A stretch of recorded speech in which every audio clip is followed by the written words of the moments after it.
So sa amin, sa Shift International, no, as of yesterday, no, may pinatupad na bagong batas si Commissioner Romeo Lumagi regarding the tax stamping. The tax stamping is yun yung parang selyo katulad ng sa sigarilyo na nagpapatunay na ang mga produkto natin ay dumaan sa tamang buwis.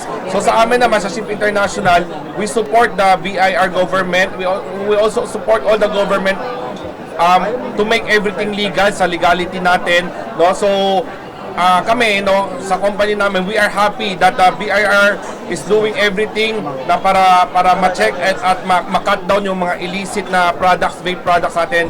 Kaya kami we also ensure na to maintain na selling lang sa 18 and above only. We don't sell to minors. Ayun, ang masasabi ko lang, basta yung advocacy ng BIR regarding the legality of this, BIR and other government agency have a 100% support of Shift International on making everything legal. Sir Eugene, Jeff here ng ABS-CBN News. So last Friday, nag-announce ang Department of Health ng first vape-related death, isang 22-year-old from Laguna. Ano po ang reaction po ninyo? Yeah, regarding that concern, no, I think I read the news that there are many angles that they are looking, no. So sabi naman nila it's a possible of drugs, and sabi naman nila possible of cigarettes. So kasi actually hindi ko sinasabing vaping is healthy, no. Vaping is still harmful.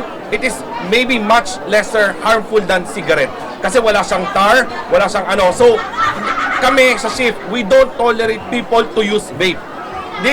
Our products are for cigarette smokers only, are for vapers only, existing vapers. Never namin in-advocacy na maghikayat ng taong hindi nagsisigarilyo, hindi nagve-vape, na gumamit sila ng vaping.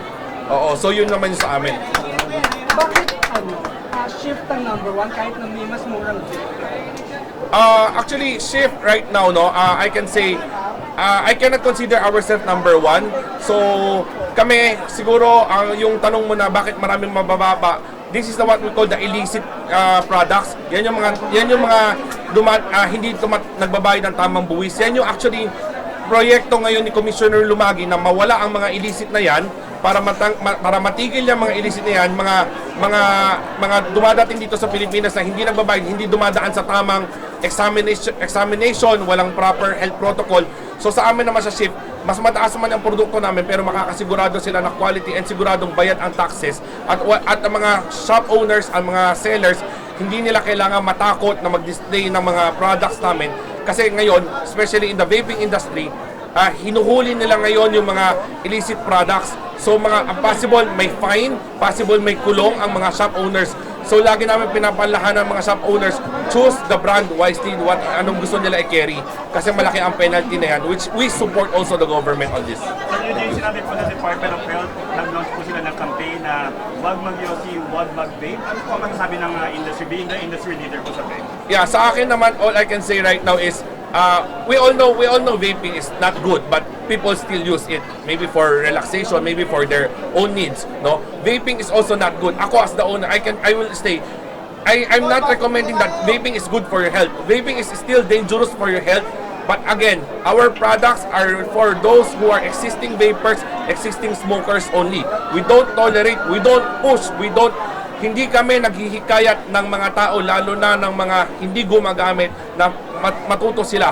Itong produktong to is just an alternative for that cigarette smokers na maghahanap ng, okay, ayoko ng mabaho, gusto ko ng mas less dangerous, ayoko ng nicotine. So ito yung produkto natin. Right now, they are being very, very strict to the vaping community. Me being the owner of Shift International, we just want to extend our support na suportado namin ang inyong ginagawa. Suportado namin na matigil ang mga illicit na yan. Suportado namin ang pagbayad ng tamang buwis, magkaroon ng malaking koleksyon ang gobyerno. When it comes to the DTI, no, we also support, no, right now Shift, kami ang one and only vape brand na merong Philippine Standard PS license na lumabas. The only vape brand in the whole Philippines to secure a PS license. Bakit namin ginawa yan? We are having it, we prepared it for 1.5 years. to make sure na tayo sa SIF International, alam natin kung ano yung rules and regulation ng government. So DTI, nagpatupad na rin sila ngayon, effective June 5, 2024, na kailangan ang mga produkto ng mga vaping ay meron ng Philippine Standard Seal.